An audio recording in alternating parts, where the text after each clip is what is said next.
안녕하세요.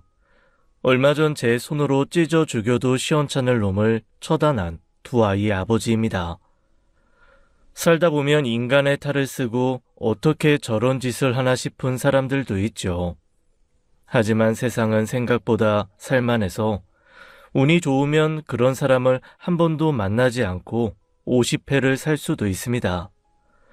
저 역시 아내를 음주운전 사고로 먼저 보내고도 세상을 원망 한 번 한 적 없이 58회를 보냈어요.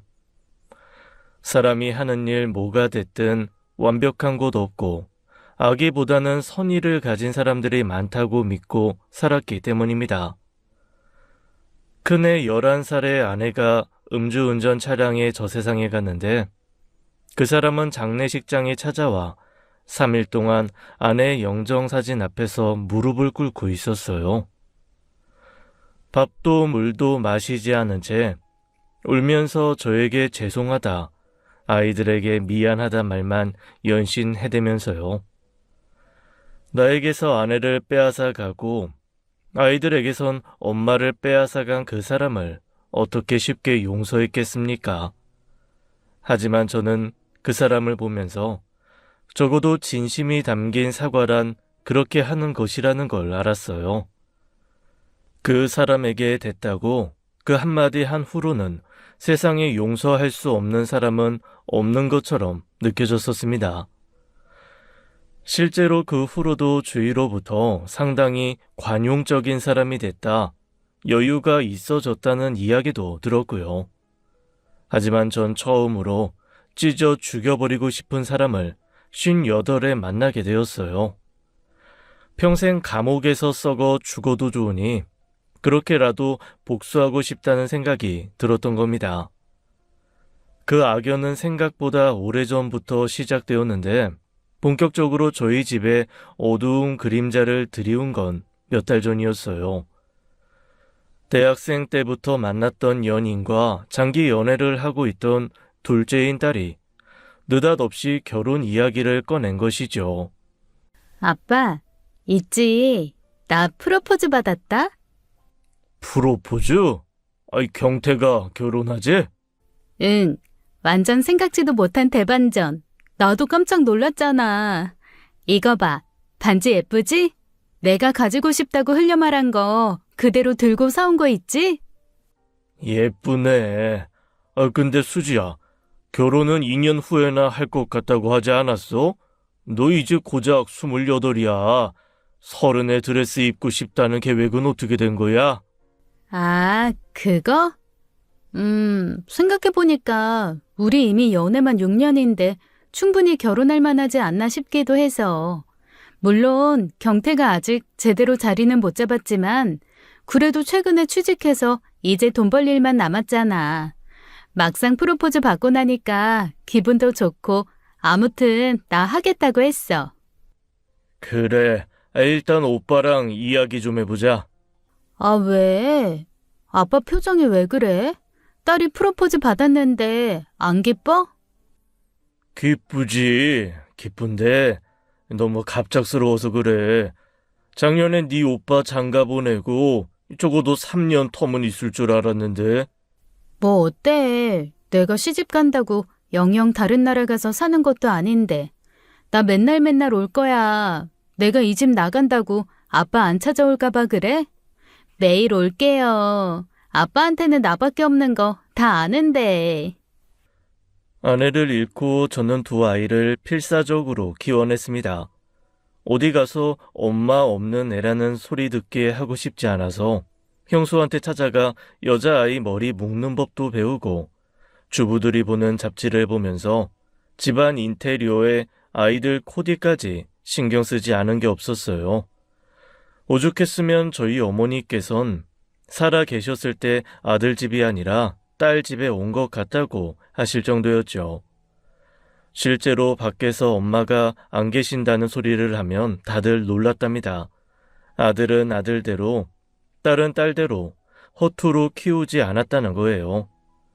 나이가 차면 각자의 가정을 꾸려 독립해야 한다지만 아들과 달리 딸을 보내려니 못내 서운하더라고요. 그래서 2년의 유예 기간 동안 더 마음껏 아껴주고 사랑해줘야겠다고 생각했던 차였습니다. 부모 사랑이라는 게 줘도 부족하잖아요. 게다가 아들은 어찌어찌 돈만 보내서 장가를 보냈는데 딸은 그냥 보낼 수가 없더라고요. 이를 어쩌면 좋나 싶었던 차에 다행히 며느리와 사돈께서 마음을 써주셨습니다. 아버님, 아가씨 결혼 준비한다면서요? 걱정 마세요. 제가 아가씨한테 필요한 거 있으면 저희 엄마랑 해서 같이 준비해서 보낼게요. 아이고, 사돈께 미안해서 어쩌나. 미안하긴요. 아버님께서 저한테 너무 잘해주시니 저희 엄마가 이렇게라도 보답해드리고 싶다고 하시더라고요. 아가씨, 어머님 빈자리 때문에 아쉬운 결혼하지 않도록 저희가 신경 많이 쓸 테니까 걱정 마세요. 말이라도 그렇게 해주니 얼마나 든든하고 고마웠는지 모릅니다. 제가 며느리 하나는 정말 잘 얻어서 아들한테 평생에 잘한 일이 며느리랑 결혼한 일이라고 했었어요. 전부터 딸도 잘 챙기고 딸 남자친구도 친동생처럼 불러다 아들과 며느리가 잘 챙겼거든요. 말만 그런 게 아니라 신혼집 문제며 혼수, 가전, 예단 문제를 딸과 상의해 해결해 주었죠. 그런데 딸과 몇 번 만나 상의한 며느리가 찾아와 조심스레 이야기를 꺼내더라고요.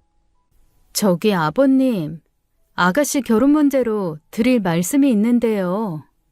어이, 그래. 무슨 일인데 그래? 뭐 문제 생겼어? 아니, 그게 그쪽에서 집을 좀 해결해 주셨으면 하시는 것 같더라고요. 아무래도 경태 씨가 취직한 지 얼마 되지 않아서 대출도 잘 안 나오니 이쪽에서 집을 일단 해결해 주십사 하는 것 같아요. 그쪽 사돈댁이랑 연락해 본 거야? 아니요. 아가씨가 그래요. 제가 직접 연락해서 신혼집 문제 얘기해 보겠다고 하는데 한사코 거절하면서 자기 선에서 알아서 해결하고 싶다고 안 알려주더라고요. 경태가 아직 그럴 능력이 되지 않긴 하겠지. 사돈 쪽에서는 보태기 힘들어 그랬겠지? 아가씨가 그렇게 말할 정도면 아무래도 그런 것 같은데. 아버님, 저는 이 결혼 좀 미뤘으면 좋겠어요. 아가씨랑 얘기하면 할수록 너무 준비가 안 된 결혼이라는 생각이 들더라고요.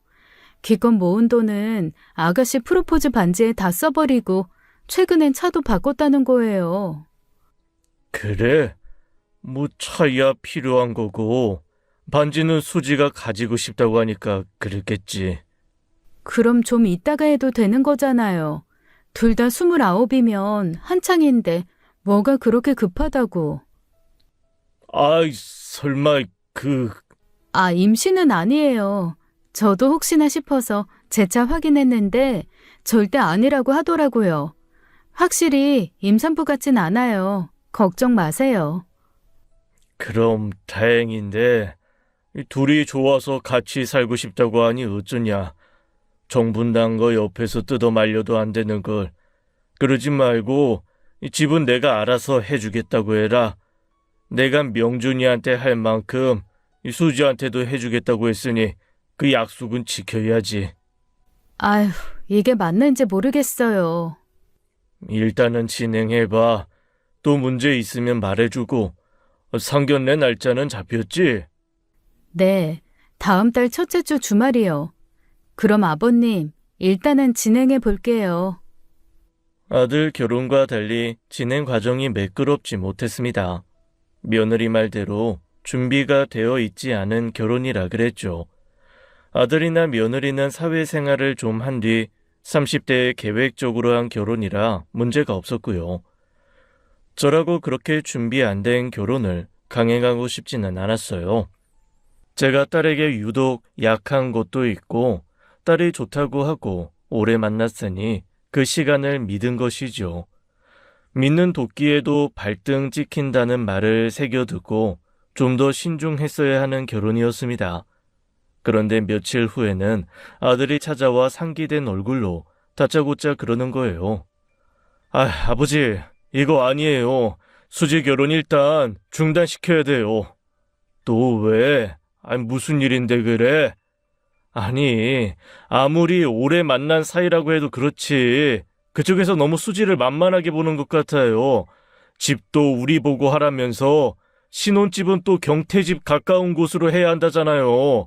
수지도 그건 싫은 모양인데 애가 물러서 경태한테 제대로 말도 못하는 것 같아요. 아휴, 내가 경태 한번 불러서 이야기 좀 해야겠다. 아니, 그냥 안 시키면 안 돼요? 이제 와서 하는 말이지만 저 경태 걔 별로 마음에 안 들어요. 요즘 애들 같지 않게 은근히 가부장적인 모습도 있는 것 같고 수지나 경태나 한쪽 부모 없이 자란 건 똑같은데 걔는 그 집 장남의 아들 대접받고 자라 그런지 은근히 수지한테도 대접받으려고 하는 모습도 보여요. 너 수지 설득할 수 있겠어? 수지 어려서 자기 하고 싶은 거 다 하고 살았잖아. 그 고집 꺾으려면 아주 여러 날 여러 사람 고달퍼야 해. 나 수지 믿는다.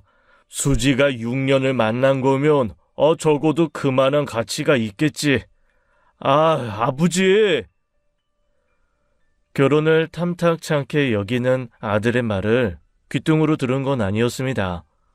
저도 아닌 건 아닌 것 같다는 생각에 예비사위를 불러다 제대로 이야기도 했었어요.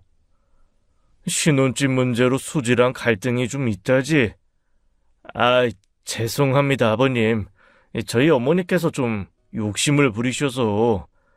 그런 문제는 자네가 중간에서 알아서 해야지. 집까지 해주기로 한 내 귀에까지 들어오면 쓰나? 안 그래? 예, 아버님. 면목 없습니다. 신혼집 문제는 제가 어머니께 제대로 말씀드려서 수지 원하는 곳으로 할 수 있도록 할게요. 그래. 그래주면 고맙지. 경태야, 나 정말 귀한 딸 보내는 거야. 너 우리 수지 6년 만나면서 나도 명준이도 수지 얼마나 애지중지 귀하게 아꼈는지 알지? 알죠. 아버님이랑 형님 몰래 수지 데리고 1박 여행 한번 갔다가 저 정말 그날 황천길 보는 줄 알았는데요. 잘 압니다, 아버님. 준비되지 않은 결혼에 이래저래 신경 쓰이는 게 많은 것도 알고요. 제가 더 잘했어야 했는데 저도 결혼 준비가 처음이다 보니 좀 서툴렀어요. 앞으로 이런 문제 아버님 귀에까지 들어가지 않도록 하겠습니다. 예비사위와는 말이 잘 통했습니다. 바로 제가 하려던 말이 뭔지 알아차리고 다시는 같은 문제가 반복되지 않도록 노력하겠다는 약속도 했죠. 그런데 그 약속은 쉽게 지켜지지 않았던 거예요. 그렇게 무사히 며칠은 보냈나 싶었는데 이상하게 딸의 얼굴에 그늘이 지기 시작한 겁니다. 매일같이 퇴근하기도 전에 저녁은 뭐냐고 문자하던 녀석이 저녁도 거르고 방 안에만 틀어박혀 있는 거예요. 수지야, 오늘도 저녁 거르려고? 왜? 무슨 문제 있어? 아니야. 그럼 밥 먹어. 왜 자꾸 밥을 걸러? 먹는 거 그렇게 좋아하는 녀석이. 안 먹을래. 웨딩 촬영하려면 다이어트도 해야지. 요즘에는 뽀샵인가 뭔가 그거 다 해준다며. 결혼식 날 한참 멀었는데 굳이 지금부터 그러게? 그러지 말고 와서 먹어. 아빠가 오늘 일부러 너 좋아하는 오리탕 사왔단 말이야. 아빠, 미안. 나 내일 아침에 먹을게. 지금 좀 피곤해. 그렇게 어두운 방에 등을 돌리고 누운 딸은 다음날 애써 끓여놓은 오리탕은 쳐다도 보지 않고 출근했습니다. 아무래도 문제가 있다는 생각에 며느리를 불러다 추궁했더니 며느리는 뭔가 아는 것 같더라고요.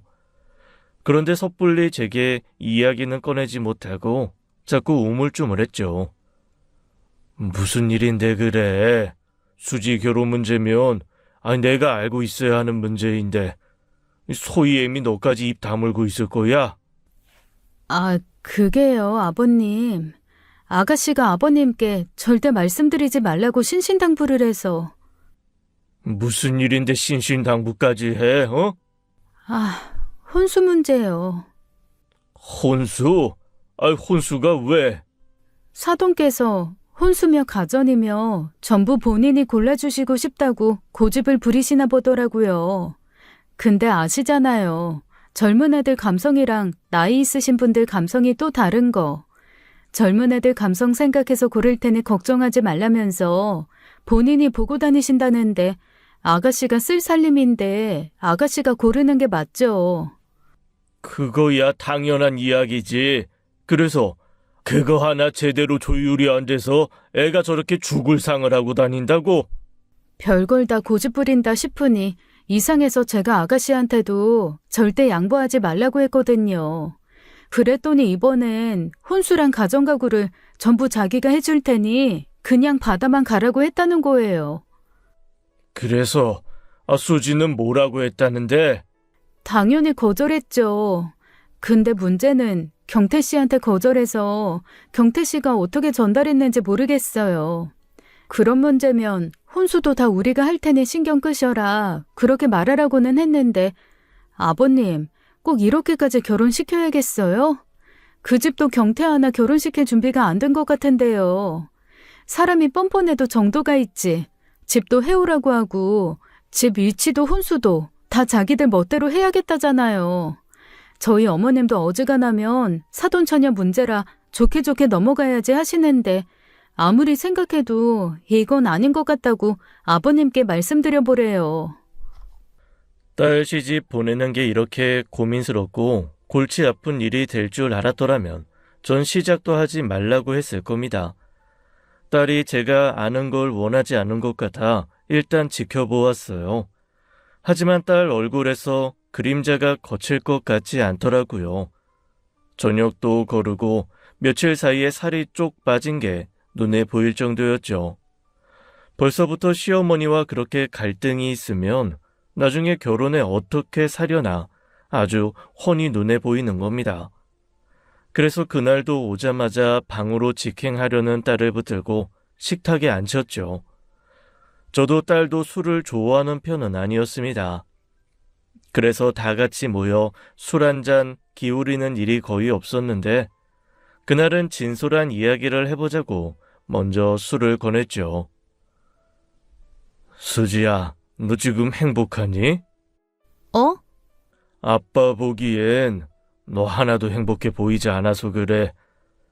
결혼이 그렇게 기다려지는 일이면 프로포즈 받았을 때처럼 웃는 얼굴만 해도 모자란 시간이잖아. 근데 너 표정 좀 봐. 누가 결혼 앞둔 신부처럼 보겠어? 나도 이렇게 어려운 문제인 줄은 몰랐어. 그냥 경태랑 같이 결정하고 식장만 들어가면 되는 줄 알았는데 오빠는 이런 문제 없었잖아. 그러니까, 응? 오빠는 그런 문제 없이 순조롭게 진행됐던 결혼이 너한테는 왜 그렇게 어렵겠어? 이게 다 사돈 쪽에서 걸고 넘어지는 게 많아서 그렇지. 솔직한 말로 아빠는 굳이 그렇게까지 해서 너 경태한테 보내고 싶지 않다. 아무리 요즘 세상이 달라졌다지만 집도 너가 해가는데 집 위치나 혼수 문제는 선 넘은 거지. 아빠, 알고 있었어? 새언니가 말했구나. 너 결혼에 있어서 아빠가 몰라야 하는 건 없어. 아빠는 무슨 일이 있어도 너 웃는 얼굴로 식장에 들어갔으면 좋겠다. 아빠 말 무슨 말인지 알지? 미안해, 아빠. 아빠 걱정할까봐 내 선에서 어떻게든 해결해보려고 했던 건데. 그리고 내일 경태 좀 오라고 해. 가족 되는 일이 쉽겠니? 여러 번 만나서 여러 번 이야기해야 겨우 내 이야기가 무슨 말인지 알아듣겠지. 결국 저는 다음 날 또 예비사위를 호출해 대화를 했습니다. 예비사위도 이 상황이 그렇게 탐탁치 않은지 표정이 어둡더라고요.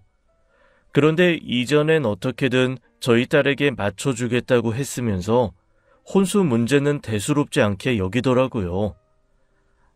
아버님, 걱정하시는 바가 뭔지는 알겠는데 사실 혼수 문제는 그렇게 걱정할 일이 아니라고 생각해요.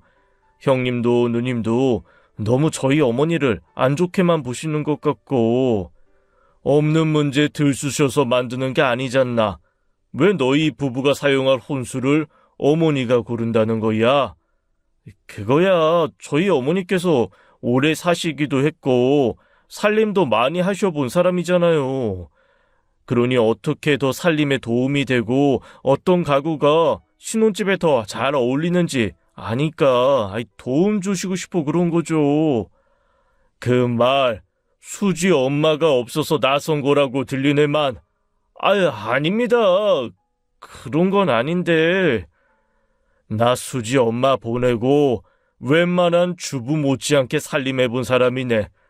살림을 해봤다고 해서 가정 가구 보는 안목이 더 높을 거라고는 장담할 수 있어. 우리 세대랑 너희 세대가 또 달라서 우리 때에는 보지도 못했던 가전들이 나오는 시대에 사도는 또 얼마나 잘 판단할 수 있고, 더군다나 가구는 취향이야. 쓸모보다는 쓰는 사람 취향을 더 담게 되어 있다고. 만약 쓰다가 문제가 생겨서 후회하더라도 그거 역시 수지 자네 몫이지. 처음부터 끝까지 경력자가 봐준다고 해서 두 사람이 후회 없이 쓴다는 보장이 있어? 그건 아니지만 좋게 넘어가세. 응? 지금 수지 오빠는 결혼 파토내라고 난리야. 내 마음도 크게 다르지 않고. 이런 식으로 가면 나중에 결혼해서 또 어떤 문제가 생기겠나? 이렇게 사소한 문제까지 해결이 안 되는데 어떻게 결혼해 살겠다는 거야? 결혼은 일단 부모로부터 정서적 독립부터 되어야 하는 거야. 예. 저는 그 정도 하면 알아들었을 거라고 생각했습니다.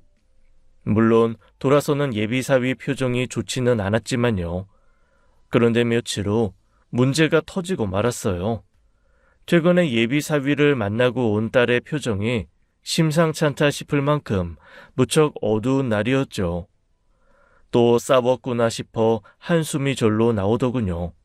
그런데 그날 새벽 반복되는 인기척의 잠에서 깨어 나와보니 딸이 화장실 앞에서 주저앉아 끙끙 앓고 있는 거예요. 수지야, 너 왜 그래? 왜 그러는 거야? 아빠, 배, 가만히 있어보자. 119가 몇 번이지? 얼마나 놀랐는지 모릅니다. 구급차 번호도 까먹을 정도로 경황이 없었어요. 오죽했으면 자는 아들한테 전화해 구급차 좀 불러달라고 했을 정도였어요. 그렇게 응급실에 실려간 딸은 위경련 진단을 받았습니다. 보나마나 스트레스로 인한 문제였죠. 겨우 링거를 맞고 누워있는 딸을 보니 화딱지가 나서 견딜 수가 없더라고요. 수지, 너 그냥 결혼 때려치워라. 결혼 2번 했다가 사람 잡겠다. 아유, 아가씨, 이참에 쉬어요. 결혼 그렇게 급한 것도 아닌데 왜 그래요? 아버님 말대로 일단 좀 중단하는 걸로 해요. 네?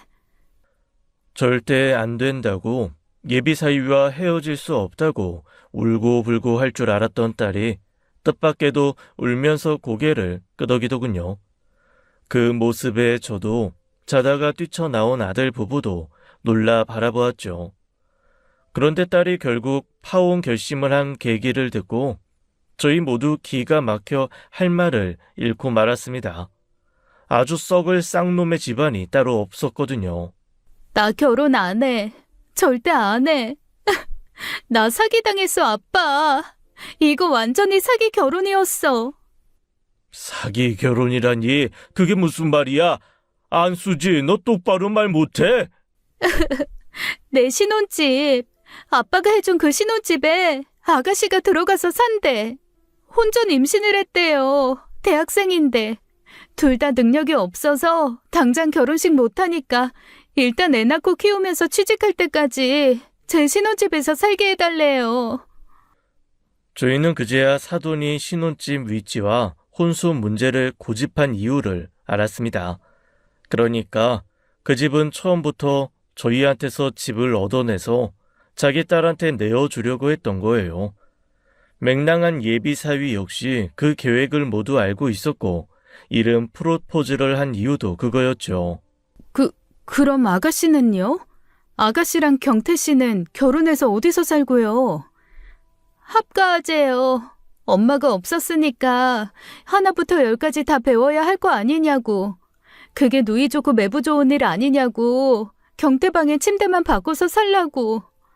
이거 순 양아치 집안 아니야? 아가씨, 그 얘기 듣고 가만히 있었어요? 경태 뺨을 후려 쳐버렸어야죠.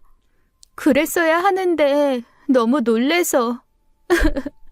저도 너무 놀라고 황당해서 아무것도 못했어요.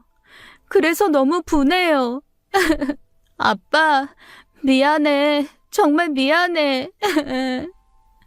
세상에 그렇게 양심 하나도 없이도 사는 사람이 있더군요. 자기 딸 신혼집을 위해 아들 며느리 이용해 집을 마련해 주려고 하는 부모가 어디 있습니까? 염치가 없어도 너무 없잖아요. 결국 저는 그 길로 아들 부부와 함께 사돈집으로 쳐들어갔습니다. 그래도 나름 예의를 차려서 동이 틀 때까지 기다렸다가 시골이면 새벽 닭이 우는 딱 그 시점에 가서 문을 두드렸죠. 아버님, 형님, 누님까지 여긴 어떻게... 저는 예비 사위를 보자마자 뺨을 후려쳐 버렸습니다. 아들은 자기가 알아서 할 테니 참으라고 했지만 참을 수가 있어야죠. 비몽사몽 나왔던 예비 사위는 그제야 정신이 번쩍 뜬 듯 눈을 동그랗게 뜨더군요. 그리고 안쪽에서는 소란을 듣고 사돈의 모습을 드러냈고요. 아니, 사돈 아니세요? 여긴 어쩐 일로? 어쩐 일로? 지금 그런 말이 나옵니까? 이봐요. 내 딸한테 내가 해준 집은 이 집 딸한테 주고 내 딸 보고는 합가해서 살라고 했다면서요? 지금 그 문제 때문에 이 꼭두새벽까지 찾아와서 행패 부리시는 거예요? 어차피 가족이 되는 마당에 어려운 사정 돕자는 취지 모르시겠어요? 그리고 막말로 수지 엄마 없이 자라서 배워야 할 거 많지 않나요? 아무리 바깥사돈께서 신경 써서 한 살림이라지만 그런 거 하나하나 여자 손으로 배워야 하는 거잖아요. 적당히 우리 딸을 키우고 독립할 때까지 그 집 내어주고 살림 다 배워서 뒤에 들어가면 될 것을 그게 뭐가 문제입니까? 돈이 없으면 염치라도 있어야지. 없는 것들이 더한다더니. 뭐예요? 없는 것들? 사돈, 지금 말 다 했어요? 이래봤자 수지한테 좋을 거 하나 없을 텐데요. 지금 이 상황에 수지한테 파혼 말고 더 좋은 결말이 있을 것 같습니까? 내가 단순히 그쪽한테 항의나 하자고 이 꼭두새벽에 찾아온 줄 알아요? 파혼입니다. 이 땅 거지 같은 집구석 내 귀한 딸 절대 못 보낸다고요. 알아들어요? 아버님, 파혼이라뇨. 안 돼요. 안 됩니다. 자네도 다시는 내 눈앞에도 우리 수지 앞에도 나타나지 말게. 그러는 날에 그냥 자네 죽고 나 죽는 날이야. 알겠어? 그날 생각하면 그 집 이웃들에게 괜한 민폐였지만 어쩔 수 없었습니다. 당연히 식장이며 스튜디오 예약, 위약금은 전부 그쪽에서 물게 했죠. 물론 그렇게 쉽게 해결된 문제는 아니었어요. 그 후로 딸이 무척 힘들어했습니다. 아들이 딸 퇴근 시간에 맞춰 집으로 데려오길 여러 날이었죠. 아니나 다를까 파혼한 그 남자애가 딸을 찾아와 기다리고 있었거든요. 아들이 한 대 패주려는 걸 문제 삼을까봐 간신히 억눌러 참았다고 하더군요. 뭘 잘한 게 있다고 수지 앞에 나타나? 그러게 말이에요. 한 대 시원하게 쳐줬으면 좋았을 텐데. 그때 왜 아버지가 쳤어요? 제가 쳤어야 턱이라도 돌아갔을 텐데. 그때가 딱 합법적 폭력이 가능한 순간이었는데. 나도 온 힘을 다해 때린 거야, 이 자식아. 그래서 다시 못 오게 엄포 놓았어? 말은 그렇게 했죠. 아주 가관이에요. 뭐 지 생각이 짧았다. 자기 엄마가 그렇게 이야기하니 진짜 괜찮은 생각인 줄 알았다. 한 번만 더 기회를 달라 울고 불고 아주 남자 망신은 지가 다 시키더라니까요. 수지 너 그러지 말고 일 좀 쉬어. 휴직계 낼 수 있다며. 병원 가서 진단서 끊고 병가를 내든지, 어? 전 딸이 그놈과 마주쳐 다시 그놈의 꼬임에 넘어갈까 걱정돼 한 말이었어요. 그런데 딸은 의외로 순순히 당분간 일을 쉬겠다고 하더군요. 그때까지는 딸이 그 문제로 얼마나 힘들어했는지 알지 못했어요. 막연히 결혼 준비하다 파혼했으니 힘들긴 하겠지 했던 거죠. 처음부터 너무 딸의 의견에만 맞추는 게 아니었다는 뒤늦은 자책을 해도 소용없었습니다. 이미 문제는 터졌고 딸은 고통스러워하고 있었으니까요. 그 뒤로 딸은 몰라보게 말라갔어요. 밥도 제때 먹지 않고 방 안에만 틀어박혀 시간을 보냈죠. 며느리가 손녀를 데려왔지만 그렇게 좋아하던 조카도 눈에 들어오지 않는 모양이더라고요. 아가씨 나이에 파혼 한 번 한 거 아무것도 아니에요. 나는요, 솔직히 어머님이 도왔다고 생각해요. 그러지 않고서야 결혼 문턱에서 파혼이 쉽겠어요? 생각해봐요. 파혼한 사람들 중에서 괜히 파혼했다 하고 후회한 사람 있는지.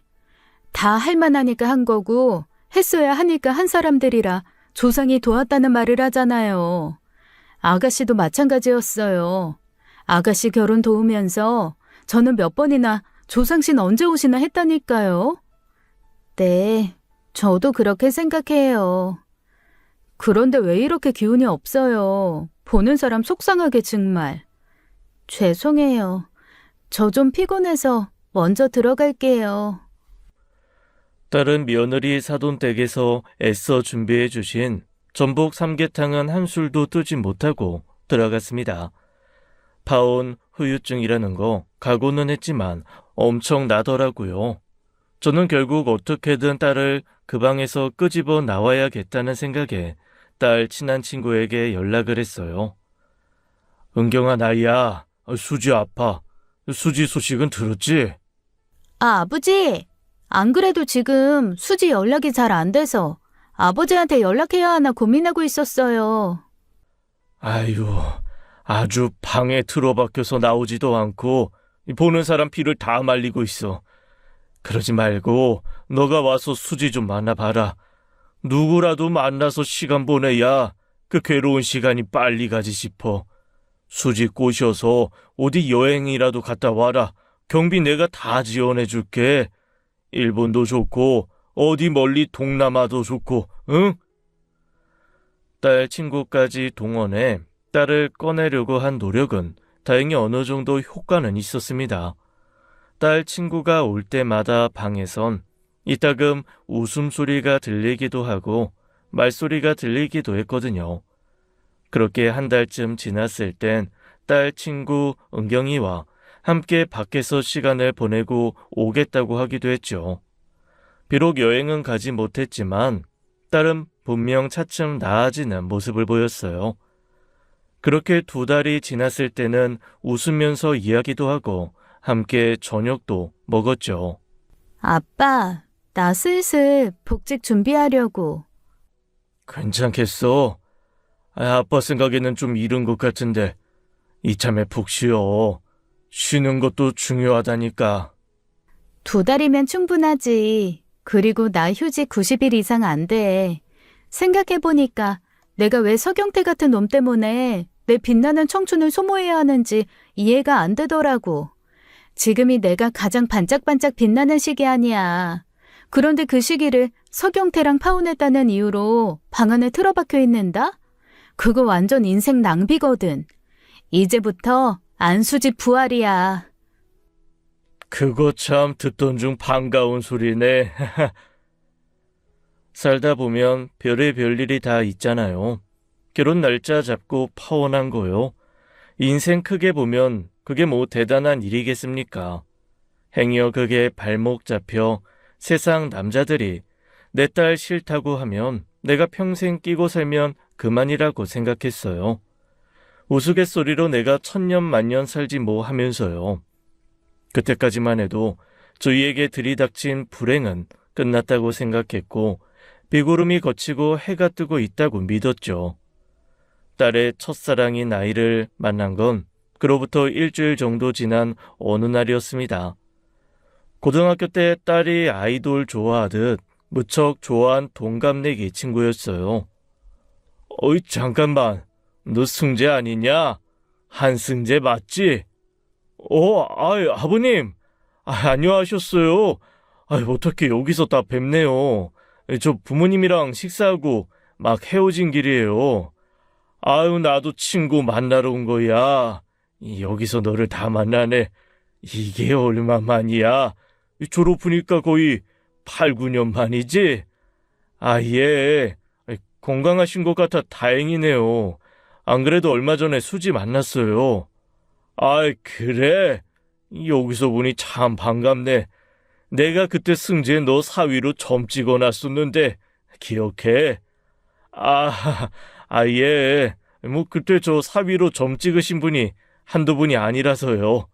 아이고, 쉬고 능청스럽기는 여전하네. 그래, 뭐하고 지내? 저 명함 드릴게요. 저 이렇게 됐습니다. 아이고야, 변호사가 됐어? 왜? 하려거든 판사를 하지. 검사까지는 해볼까 했는데 이쪽이 더 적성이 맞더라고요. 혹시 도움 필요한 일 생기면 연락 주세요. 수임료 깎아드릴게요. 받으시게? 그래도 받기는 해야 하지 않을까요? 제가 좀 바쁘고 비싸서. 알았다. 수지통해서 연락 한번 할게. 언제 밥이나 먹자. 예, 아버님. 그때도 정교 회장을 도맡아 할 만큼 인기가 참 많은 녀석이었습니다. 어디 가서 나서는 거 싫어하던 딸이 학생회에 들어가 활동할 만큼 그 녀석을 무척 좋아했었어요. 하지만 누구나 학창시절 첫사랑은 있기 마련이잖아요. 제가 딸과 친구처럼 지내고 관심이 많은 아빠였어서 자연스레 학교를 데려다주고 오는 길에 그 아이와도 친분이 있었죠. 같은 아파트에서 살았었거든요. 그러다 대학에 가면서 멀리 이사 갔다는 소식을 듣고 영영 소식이 끊겼었는데 살다 보니 그렇게도 만나지더라고요. 그때까지만 해도 몰랐습니다. 그 친구와의 만남이 제 인생을 완전히 뒤흔들 일이 될 거라는 것을요. 어느 늦은 밤이었습니다. 조금 늦을 것 같다는 딸이 들어오는 것을 보고 자겠다고 거실에서 무거운 눈꺼풀과 싸우고 있던 중이었죠. 갑작스레 아들로부터 연락이 왔고 그때부터 정신이 번쩍 드는 게 예감이 좋지 않았어요. 아들이 그 시간에 전화할 일이 없다 보니 본능적으로 무슨 일이 생겼구나 한 것입니다. 하지만 그게 딸 일이라고는 상상도 하지 못했어요. 며느리나 혹은 손주 문제인가 싶었던 것이죠. 그런데 아들이 꺼낸 말은 그야말로 청천벽력과 같은 뜻밖의 이야기였습니다. 아버지 빨리요. 빨리 병원으로 오셔야겠어요. 무슨 일인데 그래? 누가 병원에 갔는데? 소희 엄마야? 소희야? 아니요. 수지요. 수지가 지금 응급수술에 들어갔어요. 뭐야? 수지가 왜? 저녁 먹고 좀 늦을 거라고만 했는데 수지가 대체 왜 응급수술에 들어가? 음주운전 사고가 났대요.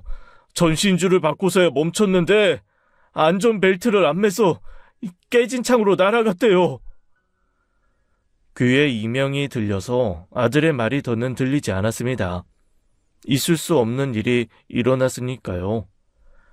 나이가 들어서 그런지 너무 큰 충격을 받아서인지 몸이 제대로 움직이지 않더군요. 핸드폰을 든 손을 툭 떨구고는 멍하게 어둠을 바라보고 앉아 있었어요. 딸, 음주운전, 사고, 응급수술, 제 상식선의 세계에선 그 어느 것도 절대로 어우러지지 않는 단어들이었거든요. 어떻게 정신을 차리고 병원까지 갔는지 기억도 안 납니다. 며느리가 신발 한 짝이 어디 갔느냐고 물어서 그제야 한쪽 발이 맨발인 걸 알았으니까요. 이게 어떻게 된 거야? 수지가 음주운전이라니 말도 안 되잖아. 차량이 음주운전한 것처럼 흔들렸다는 목격자들 증언이 있었대요. 그래서 일단은 그렇게 보고 있어요. 그래서 애 상태가 어떤데? 수지가 어떻게 된 건데? 의식이 없었대요. 저 도착하자마자 바로 수술 진행됐어요. 아버님, 괜찮으세요? 여기요! 여기 좀 도와주세요! 의식이 없다는 그 한마디에 저는 무너지고 말았습니다. 정신을 차렸을 땐 곁에 며느리가 있었고 딸은 여전히 수술실에서 나오지 못하고 있었어요. 며느리 말로는 딱 사고가 나던 그 시점에 아들이 딸에게 전화를 걸었답니다. 이상하게 소희 아빠가 오늘따라 아가씨 집에 제대로 들어갔는지 확인 좀 해야겠다더라고요. 근데 아가씨가 안 받고 웬 남자가 현장 수습 중인 대원이라고 급하게 병원으로 이송 중이라는 말에 급하게 저희가 먼저 병원으로 왔어요. 아버님께 연락할 경황도 없었고요. 아버님, 아가씨 괜찮을 거예요. 믿어요. 아가씨 생각보다 강한 사람이에요. 아시잖아요. 절 생각해주는 며느리 마음이야 너무 고마웠지만 그때는 그 말이 잘 들리지 않더군요. 생각보다 심각한 상황임은 틀림없었으니까요. 딸은 무려 14시간의 수술 끝에 수술실에서 살아나올 수 있었습니다. 그건 천운이고 기적 같은 일이었어요. 차량은 폐차를 해야 하는 상황에서 안전벨트도 매지 않은 상황에 충격으로 깨진 앞 유리로 튀어나왔는데도 살았으뇨. 문제는 혼수 상태에 빠졌다는 것이었죠. 아내를 따라가지 않은 것만으로도 천만다행이었지만 의식 없이 누워있는 모습에 하늘이 무너지는 것만 같았어요. 분명 어제 아침까지만 해도 햇살처럼 밝은 미소로 웃으며 인사했던 애가 불과 사고 3시간 전까지만 해도 좀 늦을 것 같다 멀쩡히 전화도 했던 애가 아무리 불러도 대답이 없더라고요. 수지야, 아빠야, 수술 잘 견뎠다. 잘했어. 장하다 우리 딸. 아빠는 우리 수지 푹 자고 일어날 때까지 계속 기다릴게. 그러니까 우리 딸 푹 쉬고 일어나. 알았지? 아빠 너무 기다리게 하지는 말고. 일단 살아줬으니 한시름 놓기야 놓았지만 아무리 생각해도 너무 이상했습니다. 다른 사람은 몰라도 내 자식들은 절대 음주운전만큼은 하지 않아요. 그건 제 인생을 전부 걸고 단언할 수 있는 것이었어요. 왜냐하면 제 아내가 음주운전 사고로 생명을 잃었고 그 사실을 알고 있는 아이들은 음주운전 자체를 극도로 혐오했습니다. 심지어 아들은 회식이 있는 날에는 아예 차를 끌고 가지도 않고 갑작스레 생긴 회식에도 차량을 차에 두고 택시로만 이동하곤 했어요. 두 아이 모두 피치 못할 사정이 아니면 굳이 술을 찾는 스타일도 아니고요. 그런데 딸이 음주운전이라뇨.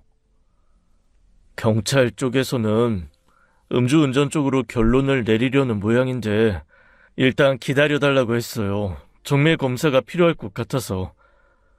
차량이 비틀거렸다는 증언은 확실해? 네, 경찰 쪽에서는 음주운전 아니면 지병으로 인한 운전 미숙이라고 보고 있는데 둘 다 아니잖아요. 우리가 아는 수지라면. 병원에선 검사 결과가 언제쯤 나온대. 일단 혈액보다 모발 쪽으로도 검사해 보려고요. 아무래도 그냥 음주운전으로 넘기기엔 너무 걸리는 게 많아서. 그래 부탁한다. 명준아, 적어도 수지 억울할 일은 만들지 말아야지. 그때 아들과 저는 따로 이야기한 적은 없지만 아마 어느 정도 마음의 준비를 시작했던 걸지도 모릅니다. 혹시라도 딸이 결국 버티지 못하고 이 세상과 끈을 놓아버리게 되는 그 끔찍한 순간을요. 다음 면회 시간을 기다리며 차 안에서 딸 핸드폰을 만지작거리고 있는데 갑자기 문자 메시지가 왔어요. 미리 보기로 뜬 메시지는 딸의 카드가 쓰였다는 알림 메시지였습니다.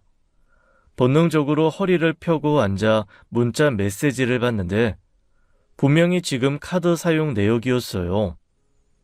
딸은 지금 중환자실에 누워 손가락 하나도 꼼짝할 수 없는데 누군가 딸의 카드를 쓰고 있는 겁니다. 저는 그제야 급하게 딸의 소지품을 다시 챙겨보기 시작했어요. 딸이 몇 개의 카드를 가졌는지 그런 것까지는 몰랐지만 늘 가지고 다니던 카드 지갑 한 칸이 비어 있는 건 발견했죠. 일단 카드 회사에 연락해서 정지 신고라도 해야겠어요. 그리고 어디에 쓰였는지 알아봐야죠. 본인이 아니라 절차가 좀 까다롭지만 어쩌면 사건의 실마리가 될지도 몰라요. 사고 현장에서 잃어버린 건지 아니면 사고 전에 누군가 가져갔든지요. 물론 어쩌면 그 전에 잃어버린 카드일 수도 있지만요. 그래, 일단은 뭐라도 알아봐야지. 부탁하마. 아들과 며느리가 아니었으면 어쩔 뻔했나 싶습니다. 저는 혼자서 이리저리 머리를 굴려가며 일단 딸이 그날 만난 사람이 누군지부터 알아내야 했어요. 그런데 전혀 생각지도 못하고 지금 생각해도 소름이 돋는 상황이 발생한 겁니다. 경찰이 사고 조사를 위해 발급한 가족관계증명서에서 딸이 기혼자로 나온 거예요. 배우자요? 우리 딸은 결혼도 안 한 미혼인데 무슨 배우자요? 여기 보시면 서경태 씨가 배우자로 되어 있는데 아닙니까? 뭐라고요? 저는 기가 막혀 말문이 턱 막히다 못해 숨이 턱 막히는 것 같았습니다.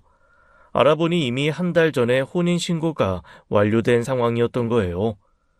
경찰과 제가 차례로 그놈에게 연락을 했는데 처음에는 연락을 안 받았습니다.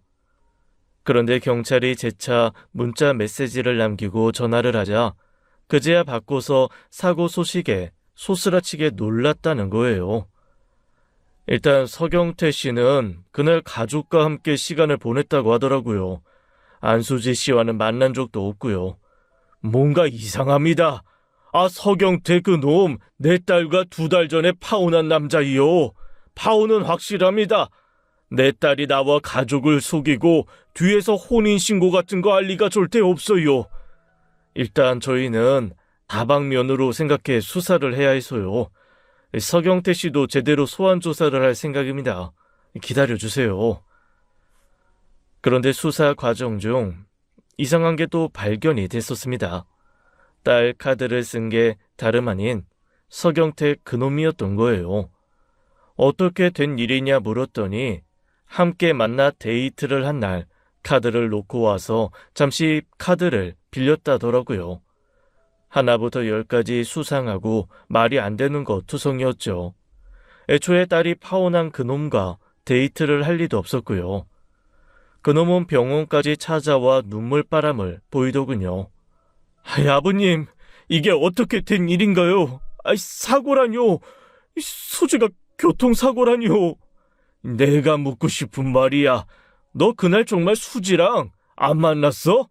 안 만났어요. 그날 제 여동생 생일이기도 해서 모두 다 같이 모여 저녁 식사한 날이에요.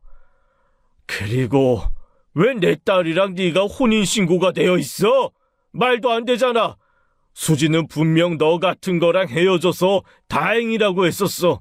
반짝반짝 빛나는 시간에 너 같은 거한테 시간 낭비하고 싶지 않다고 했던 애라고.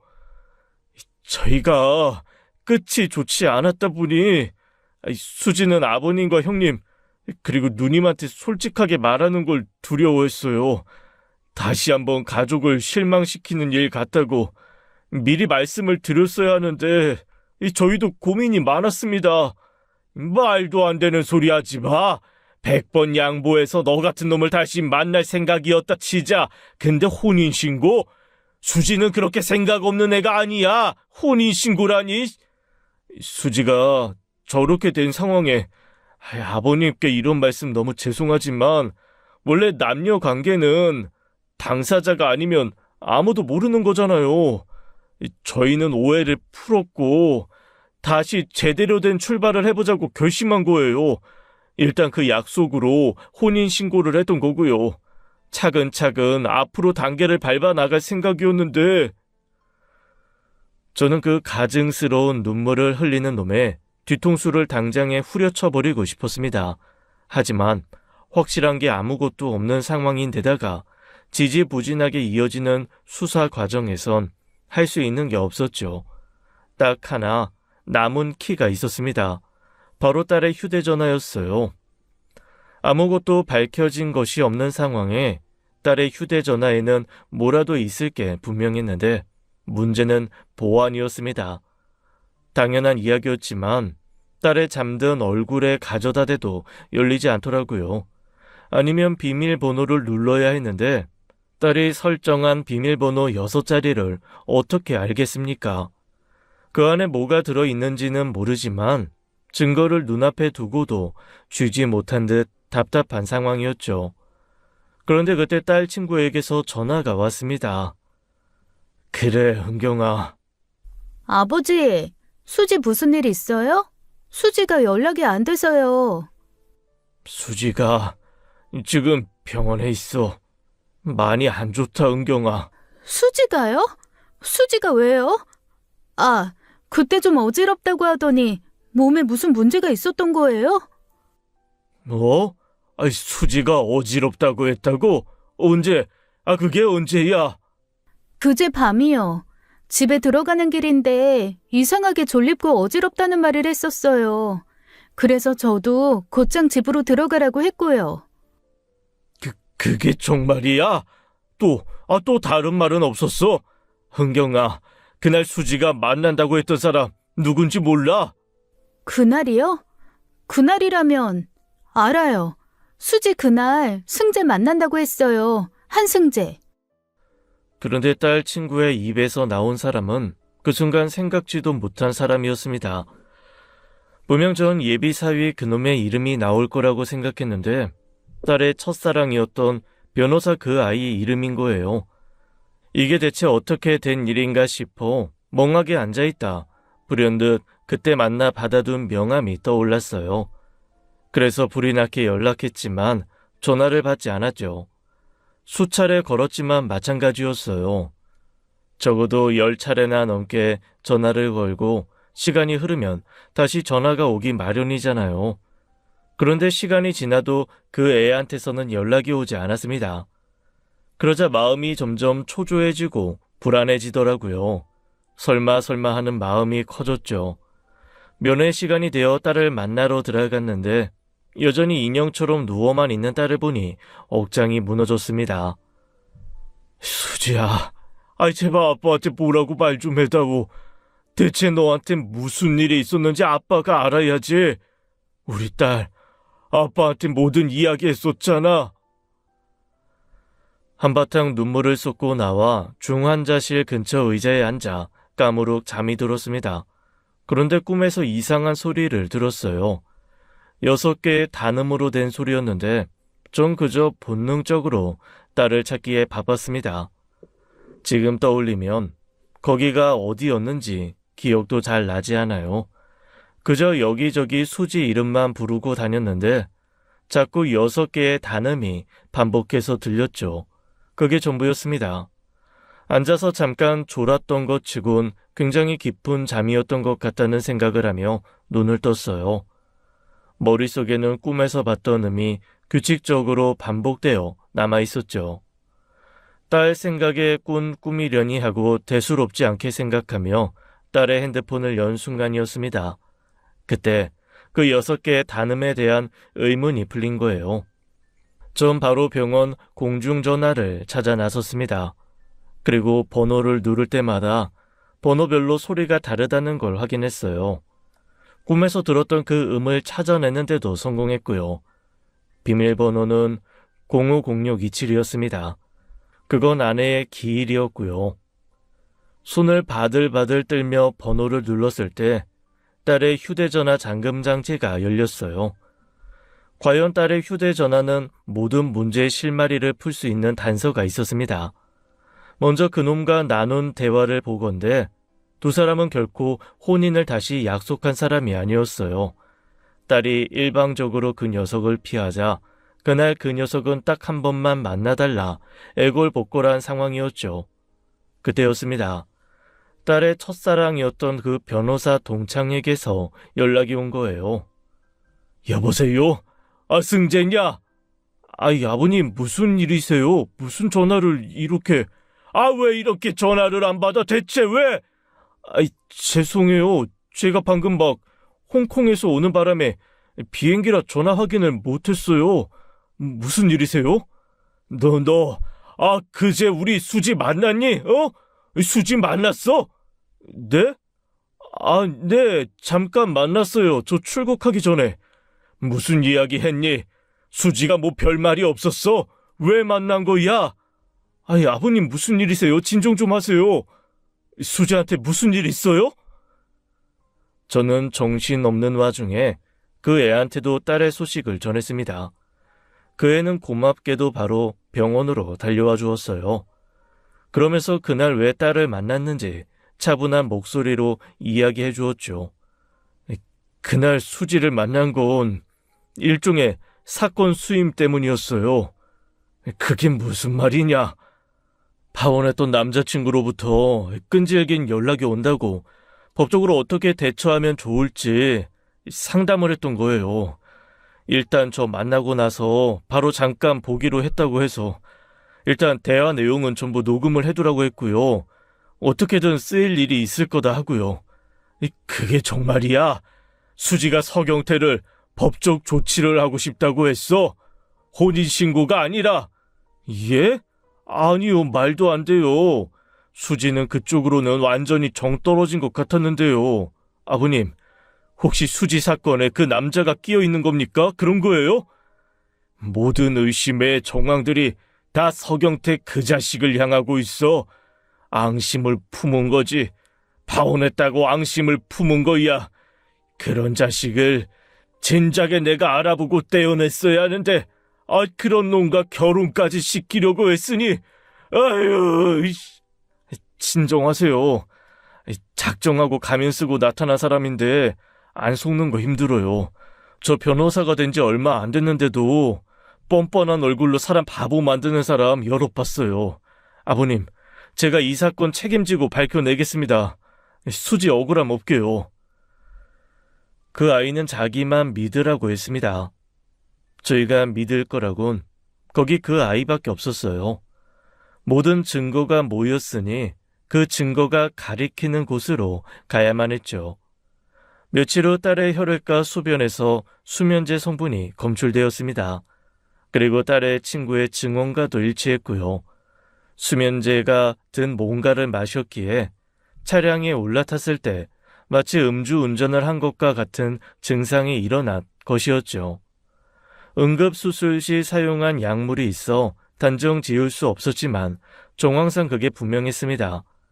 그리고 딸이 혼자 방문했다던 그 술집 주인이 결국 혼자가 아니라 서경태 그놈과 함께 왔었다는 진술을 한 것이죠. 그건 역시 변호사인 딸의 첫사랑 아이가 했습니다. 본인도 찝찝해하고 있는 것 같더라고요. 서경태와는 중학교 동창 사이였던 사람이고요. 친구 부탁에 그렇게 말은 했는데 수지 사고 소식을 접하고 괜히 범죄에 동조한 것 같다는 생각을 하던 차였대요. 제가 가서 잘 설득한 거예요. 고맙다. 정말 고맙다, 승재야. 전 그놈이 단순히 파혼 때문에 제 딸에게 앙심을 품었다고 생각했습니다. 그런데 실상은 그게 아니었어요. 너무 경황이 없어 미쳐놓고 처리하지 못한 게 있었는데 그건 바로 딸이 결혼 준비를 할 때 마련했던 신혼집이었죠. 딸의 명의로 되어 있었고 결혼이 엎어졌다고 해서 바로 팔 이유도 없어 그냥 둔 것이었죠. 그런데 그곳에서 서경태 그놈의 여동생 부부가 새 살림을 차린 겁니다. 세상에, 그런 인간들도 있더라고요. 보통 한 집안에 한 명이 있을까 말까 하기 마련인데 어떻게 된 게 그 집 구석은 엄마란 사람도 자식들도 그게 대단한 범죄라는 자각이 없던 거예요. 딸의 전 남자친구는 구속 수사가 진행되었습니다. 같이 만났던 술집 테이블에서 소량의 가루 수면제 성분이 검출되었고 딸의 휴대전화 속에 남은 녹음, 서로 나눈 대화를 통해 혼인신고 역시 독단적으로 한 것임이 밝혀졌죠. 혼인신고서는 결혼 준비할 때 미리 작성해둔 것이었는데 그걸 처분하지 않고 그대로 제출한 것이었어요. 살인 미수로 기소됨은 물론이고 혼인 무효 소송까지 정말 끔찍하기만큼 복잡하고 힘든 시간이었어요. 게다가 딸이 의식 없이 누워있는 상태다 보니 상황은 더 더디게 진행되었고요. 대체 왜 그랬냐, 대체 왜 그랬어? 그렇게까지 했어야만 했냐? 집이 뭐라고? 대체 그게 뭐라고? 6년을 만난 여자친구를 그렇게 해? 그냥 겁만 주려고 한 거였어요. 그렇게 될 줄은 몰랐습니다. 그렇게 주장해야겠지. 네 형량을 하루라도 줄이려면 그렇게 인간이길 포기하고 그렇게 주장해야겠지. 죄송합니다. 정말 죄송합니다, 아버님. 저 한 번만 살려주세요. 저 정말 그때 저희 가족 위해서 그런 거예요. 수지가 그렇게까지 될 줄은. 그런 놈이 뻔뻔하게 사고 난 줄 알면서도 증거 인멸부터 시작해. 그 와중에 멍청하게 내 딸 카드를 쓰고 나는 너 평생 용서 못한다. 내 딸이 정신 차리더라도 절대 너는 용서 못해. 내가 지옥에 가는 한이 있더라도 너 하나는 꼭 죽는 그 순간까지 저주할 거다. 너는 평생 1분 1초도 아낌없이 이 지옥에서 살아라. 죽는 그 순간까지도 누구에게도 구원받지 못한 채 처절한 몸부림을 치면서 그렇게 썩어. 그 지긋지긋하고 힘든 과정을 그나마 좀 버틸 수 있었던 건 딸이 눈을 떴다는 것이었어요. 눈을 깜빡이고 저를 알아보고 또 아들 부부도 알아보았죠. 저는 그저 그 모든 게 기적 같았습니다. 꿈속에서 딸의 휴대전화 번호를 유추해낼 수 있는 힌트를 얻은 것도, 그 순간 딸의 첫사랑인 아이에게 도움을 받은 것도 결국 하늘이 도와 가능한 일이었다고밖에 설명할 길이 없어요. 아직은 갈 길이 멉니다. 1심에서 징역 7년을 선고받았는데 그 파렴치한 놈이 항소를 했거든요. 결과에 승복할 수 없던 건 저희도 마찬가지였습니다. 고작 7년이라뇨. 저는 기필코 그놈이 썩어 죽어갈 수 있도록 할 겁니다. 그러니까 제 복수는 아직 끝난 게 아니에요. 제 딸이 2다리로 일어나 다시 환하게 웃는 그날, 그리고 그놈이 어두운 감옥 안에서 처절한 비명을 내지르며 시간에 파묻혀 죽어가는 그날에야 제 복수도 끝나겠죠.